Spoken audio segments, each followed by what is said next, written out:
Week 10, the first weekend in November and a huge weekend for college football, especially in the SEC.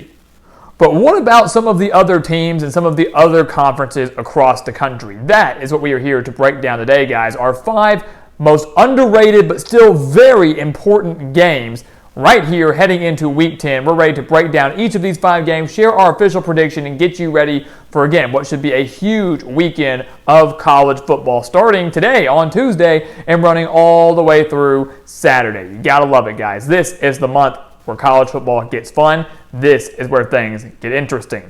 So welcome back to the Gridiron Expert, guys. Ready to break down our Week 10 predictions for the 5 underrated games. Yes, we know there are some big games, especially in the SEC, and we will have individual videos out for those games later this week, so stay tuned for that. But until then, please continue to like, comment, subscribe, share our videos, and of course, check out everything down in the description below, including our expert picks over on our website, thegridironexpert.com. Some of the best college football and NFL spread picks in the entire country for one of the lowest prices in the entire country. Beating out over 80% of the national analysts have yet to have a losing week this season. You do not want to miss out on these picks, guys. Link for that down in the description below. So let's take a look at these 5 games up here, guys. The rankings for some of the teams that are ranked are based on the AP poll. Obviously, tonight, the College Football Playoff Committee will release their first set of rankings, and we will have a live stream at 7 p.m. Central Time talking about those rankings, breaking them down, seeing what they did right, seeing what they did wrong, and what it means for the rest of the teams across the country. But these rankings today are based solely on the AP poll. But again, don't miss out on that live stream tonight, Tuesday, 7 p.m. Central Time. But let's take a look at the first one here. A Group of 5 matchup in the Sun Belt. Appalachian State at Coastal Carolina on Thursday night. Now, you might be asking yourself, why? Why is this game up here? Why is this an important game? Well, it's important because Coastal Carolina leads the Sun Belt Eastern Division right now. The Chanticleers are a quiet 7-1, 4-1 in conference play. App State, they're 2-2 in conference play. A win for App State over Coastal Carolina would send 6 of the 7 Eastern Division members to 2 losses in conference play. 6 of the 7 members will all have 2 losses in conference play, meaning that division is wide open. And keep in mind, James Madison is in that division. The Dukes, though, cannot play for the championship. They cannot go bowling because of their first year at the FBS level. This is a very, very important game. Coastal can create separation. App State can create chaos. And we believe that the Mountaineers are going to create chaos. Appalachian State, while they have a worse record than Coastal Carolina, has been more battle-tested, and clearly to me is the better team. They have a better offense, they have a better defense, and clearly should be just as easily 7-1 like Coastal Carolina had it not been for a 2-point loss to North Carolina and a blown 28-3 lead against James Madison. App State, guys, is that good. I love the quarterback battle. Grayson McCall for the Chanticleers, over 2,000 yards, 19 touchdowns, just 1 interception. Chase Bryce for App State, over 1,900 yards, 22 touchdowns, 4 interceptions. So both these quarterbacks take great care of the football, can put up a lot of points. But again, App State, to me, guys, they were able to beat Coastal Carolina last year, winning 30-27. I think they're going to be able to go on the road to take down a Coastal team that, yes, is 7-1, but hasn't looked anywhere near like the team we saw last year and even the year before that when they went on their Cinderella run. Give me App State on a Thursday night win to create chaos in the Sun Belt. How about in the Pac-12, Friday night? So Thursday, Friday, and the final 3 coming on Saturday. But how about Friday night, number 24, Oregon State, cracking the top 25, taking on Washington. Both teams coming in at 6-2. Both teams going bowling, and both teams 3-2 in conference play. Just a big game for both these teams to keep either one of their slim Pac-12 title hopes alive, but obviously to either stay in the top 25 if you're Oregon State, to jump into the top 25 if you're Washington, continue to pad that resume with a high-quality victory. The Beavers, guys, last year snapped a 9-game losing streak to Washington, but unfortunately for them, the Huskies will start a new streak on Friday night. Again, looking at the numbers, I love this Washington team. Michael Penix clearly owns the quarterback advantage over Chance Nolan. Penix over 2,900 yards, 22 touchdowns, just 4 interceptions. Chance Nolan, less than 1,000 yards through the air, 7 touchdowns, 8 interceptions. More interceptions than touchdowns. Oregon State, guys, what they want to do is they want to run the football. They want to run the football. They're averaging 194.9 rushing yards per game. Washington, they're pretty good at stopping the run, only allowing 110.4. So Washington has home field advantage. They have the quarterback edge, especially when it comes to the passing advantage. I have faith in the Huskies defense to shut down Oregon State's offensive strength. Give me the Huskies to get revenge from their loss from last year, move to 7-2, and again, keep their slim Pac-12 title hopes alive. Speaking of conference title hopes, how about Iowa at Purdue? Purdue still has a shot to win the Big Ten West, although it is getting slimmer and slimmer by the day, and it will be practically non-existent if they fall to Iowa on Saturday. The Hawkeyes enter this game at 4-4. Purdue enters at 5-3. If Purdue wins, they stay in the Big Ten title race along with Illinois. And keep in mind, these two teams face off next week. Purdue and Illinois potentially for the West title. Purdue lost, they're done. Illinois practically clinches the West. So if you're an Illinois fan, you are rooting hard for Iowa on Saturday. But unfortunately, I don't believe the Hawkeyes are going to have enough to come on the road and get this win. Last year, guys, Purdue stunned Iowa in Kinnick Stadium in Iowa City, beat them 24-7. Iowa was the number 2 team in the country at the time. The Hawkeyes didn't have an answer for them.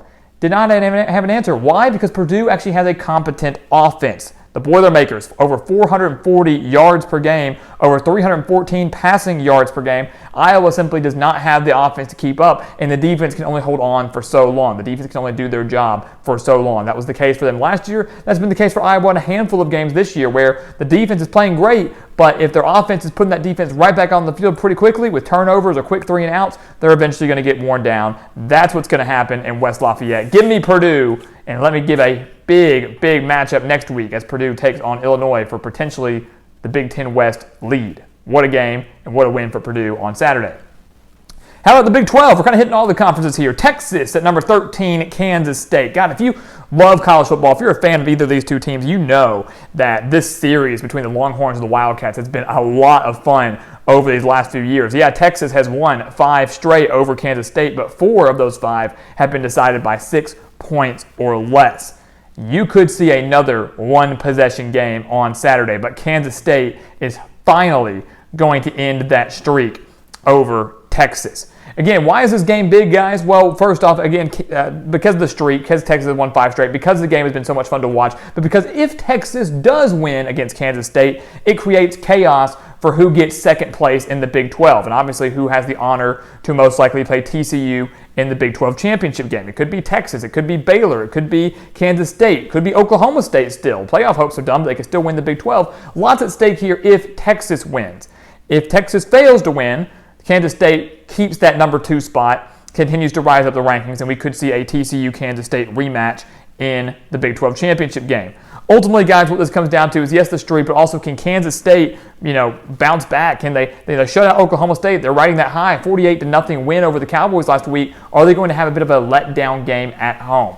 I don't think they do. I think Will Howard still exploits a Texas defense, allowing nearly 250 passing yards per game, even if for some reason Kansas State goes back to Adrian Martinez. The dual threat capability of Martinez, the ability for Deuce Vaughn to lead a rushing attack that is averaging over 225 rushing yards per game, will wear down a Texas defense that has improved, but has not improved nearly enough. The game's in Manhattan. The Wildcats are riding a high. This Wildcats team is dang good. People aren't talking about it nearly enough. Give me Kansas State to take down Texas. Home field advantage playing a big role in this one. Again, we will be set most likely to see a Kansas State TCU rematch in the Big 12 championship game, as the Wildcats have a pretty favorable schedule going forward. And then finally, how about an ACC versus an independent? Number 5, Clemson at Notre Dame. One of the most underrated games of the weekend. Why? Because this isn't the game we expected. Back in the preseason, we thought this might be a top 5, top 10 showdown in South Bend. Instead, it's number 5 Clemson against a 5-3 Notre Dame team.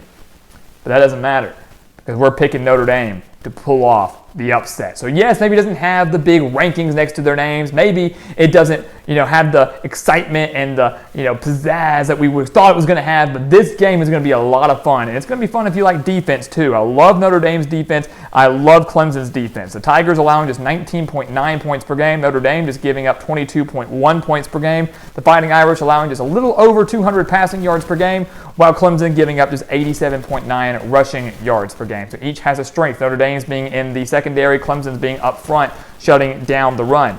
Ultimately, what this comes down to, guys, are we going to see the DJ Uiagalelei that lit up Notre Dame 2 years ago in South Bend, last time he was here? Or are we going to see the DJ Uiagalelei we saw against Syracuse right before Clemson's bye week? Which quarterback are we going to see from Clemson on Saturday?